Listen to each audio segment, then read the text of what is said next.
Assalamualaikum warahmatullahi wabarakatuh. Halo teman-teman semua, bertemu lagi dengan saya Desi Dahliani dengan NIM 2313400078 dari jurusan Bimbingan dan Konseling Islam, Fakultas Dakwah Universitas Islam Negeri Sultan Maulana Hasanuddin Banten.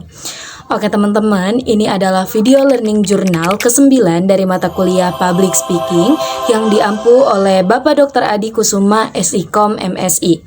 Nah, pada kesempatan kali ini saya akan menjelaskan dan membahas tentang hal yang sangat penting sekali untuk kita ketahui, yaitu tentang fobia berbicara atau yang sering kita kenal dengan demam panggung.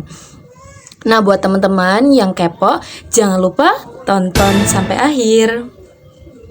Oke teman-teman, nah pernah gak sih kalian merasa deg-degan banget saat harus maju ke depan kelas? Jantung berdebar, tangan dingin, bahkan tiba-tiba lupa semua materi. Nah, itu adalah hal yang wajar teman-teman. Tapi kalau rasa takutnya berlebihan, itu bisa disebut sebagai fobia berbicara atau glossophobia. Nah, menariknya berdasarkan data, sekitar 75% orang dewasa pernah mengalami hal ini loh. Jadi sebenarnya kita nggak sendirian.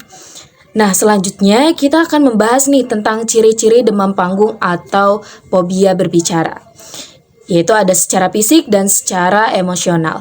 Nah, secara fisiknya biasanya ditandai dengan jantung berdebar kencang, napas terasa pendek, tangan bergetar, dan berkeringat dingin.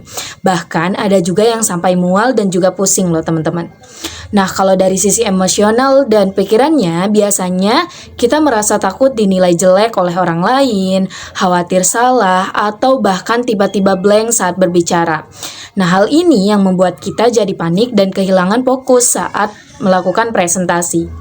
Kalau tidak diatasi, demam panggung ini bisa memberikan dampak negatif loh teman-teman. Misalnya, kita jadi menghindari kesempatan tampil, performa belajar atau kerja menurun, bahkan bisa menghambat perkembangan diri dan juga karir. Dalam jangka panjang, hal ini juga bisa menurunkan rasa percaya diri kita loh teman-teman. Jadi, hati-hati ya. Lalu, apa sih penyebabnya? Nah, ada beberapa faktor penyebab dari fobia tadi, yaitu seperti pengalaman buruk di masa lalu, kurangnya persiapan, sifat perfeksionis, citra diri yang negatif, dan bahkan faktor biologis. Tapi tenang.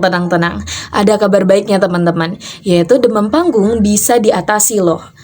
Dengan cara apa ya kira-kira? Nah, cara pertama adalah dengan persiapan yang matang teman-teman. Jadi kita harus benar-benar memahami nih materi, yaitu membuat catatan dan berlatih secara berulang. Nah, bisa latihan di depan cermin, terus di depan teman, atau bahkan direkam untuk evaluasi. Nah, selain itu, kita juga bisa melakukan visualisasi teman-teman, yaitu membayangkan diri kita berhasil saat presentasi gitu. Cara yang kedua yaitu dengan teknik relaksasi. Contohnya seperti menarik napas dalam-dalam, melakukan meditasi ringan, merelaksasikan otot. Nah, hal ini bisa membantu menenangkan tubuh kita dan juga pikiran kita sebelum kita tampil, teman-teman. Nah, selain itu, ada beberapa tips sederhana juga yang bisa teman-teman lakukan, yaitu seperti datang lebih awal, mengenali audiensnya, fokus pada pesan yang ingin disampaikan, dan jangan terlalu memikirkan penilaian orang lain. Kalau tidak berani menatap audiens, maka kita melihat ke arah jidatnya saja ya teman-teman. Itu juga sudah cukup untuk membantu. Dan yang tidak kalah penting, kita bisa memberikan sugesti positif nih kepada diri kita sendiri. Seperti misalnya, aku bisa, aku mampu melakukan presentasi ini, aku bisa melakukan presentasi ini, dan sebagainya. Intinya, jangan anggap presentasi ini sebagai beban teman-teman, tapi anggap sebagai kesempatan untuk berbagi.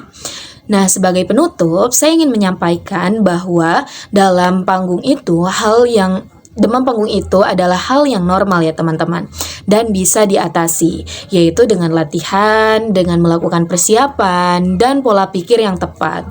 Kita semua punya potensi untuk menjadi pembicara yang baik dan percaya diri teman-teman. Nah, mungkin itu saja yang dapat saya sampaikan di video kali ini. Semoga bermanfaat bagi teman-teman dan saya sendiri. Terima kasih. Wassalamualaikum warahmatullahi wabarakatuh. Sampai jumpa di learning journal selanjutnya.